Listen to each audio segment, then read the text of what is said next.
Pirmā reakcija pārsvarā tas ir tāds kā baiļu reakcija, ja, tas tipisks notikums, tipiski tur kaut kāda parādība un tā tālāk. Ja, tāpēc es viņus cenšos saukt par pirmu elementu, kas manā skatījumā arī tuvāk patiesībai, tāpēc, ka cilvēks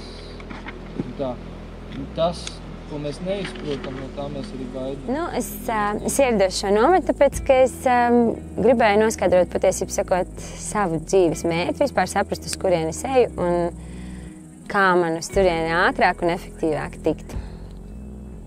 Kā tu jūties, ja tu esi nepamanāms, neatšķirīgs, tāds pats kā visi citi? Un tie jautājumi noteikti palīdzēja. Noteikti palīdzēja īpaši viens jautājums, pats īstenībā viens no pēdējiem. Ja tu šodien aiziet no šīs pasaules un ja tu būtu realizējis tos mērķus, kurus tu šobrīd esi uzlicis, vai tu varētu aiziet ar mieru, vai tu būtu atstājis to, ko tu gribēji šeit atstāt. Un, jā, tas man iedeva tādu arī pārliecību par to, ka ir labs darbiņš padarīts. Tika iegūta fantastiska apziņa un laiks, ko tu ikdienā nespēji apjaust, atrodoties sistēmas, pilsētas, ikdienas darbu ietvaros. Tas laiks, kas tiek pavadīts, viņš ir ļoti dinamisks, viņš ir piesātināts ar emocijām, jauniem impulsiem un atklājumiem pašam priekš sevis. Bioloģija, geometrija, algebra, matemātika, astronomija, trigonometrijas un vispārējais. Filozofija un psiholoģija tā skaitā. Ko mēs varam izcināt? Ja kādreiz bija vienota zinātne par visām šīm lietām, tad tagad katra zinātne pilnībā sašķelta un apskata katru konkrēto jomu atsevišķi, nesaskaroties ar to, kas ir vienojošs elements no visām. Dabas reģenerācijas cikls, atjaunošanās process, tad viss, kas ir dabīgs, viņš pats regulēs, ir pašregulējoši mehānismi. Jā, viss, kas nav dabīgs, tur tas, ko cilvēks ar savu ideju vai domu ir izveidojis un mēģina iejaukties, tur vairs nenotiek pašregulācija. Viņa notiek, tikai notiek citā līmenī.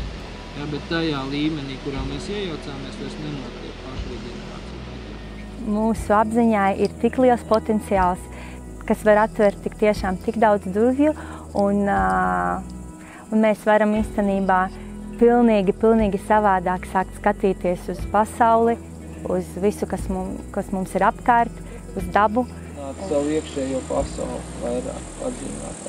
Tiklīdz mēs esam izzinājuši savu iekšējo pasauli, mēs saprotam, ka visa ārējā pasaule ir tieši tāda pati kopīga kā mūsu iekšējā pasaule. Apzināties sapņu un astrālie ceļojumi, kur ir atšķirība. Astrālā ceļošana no mūsu apziņas iziet ārā astrālais ķermenis. Tā ir astrālā ceļošana. Šobrīd ir tāda sajūta, ka šīs 3 dienas īstenībā bija tāda kā nedēļa, tāds kā vesels piedzīvojums, kaut kādā iekšējā sevis tādā izziņas procesā. Un es ļoti ceru, ka man izdosies šo vēlmi izzināt dziļāk, saglabāt un pārnest varbūt uz to ikdienas skrējienu un saglabāt arī varbūt to līdzsvaru, to balansu, ko es šeit noķēru. Kā mēs darām? Vizualizējam uguns elementu, vizualizējam vēl kaut ko, ja?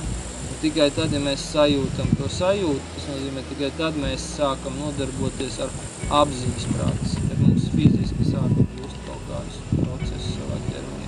Mūsu pašu sajūtas, tas arī ir tie paši pirmie elementi, ja? Mūsu fiziskais ķermenis arī ir veidots no šiem pirmiem elementiem. Es šeit ieguvu spēcīgāku saikni pašai ar sevi, dziļāku izpratni par dabas procesiem, par to, kā tas ietekmē manu ikdienu, manu emocionālo stāvokli, manu pasauli vispār.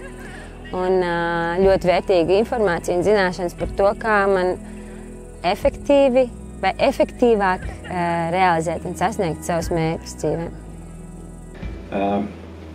Paņemšais no šīs nometnes ļoti daudz, tāpēc, kad es atbraucu vispār bez gandrīz vērtībām.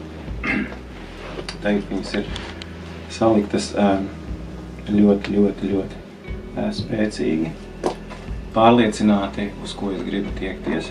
Es skaidri zinu, kas man atvieglos turpmāko dzīvi.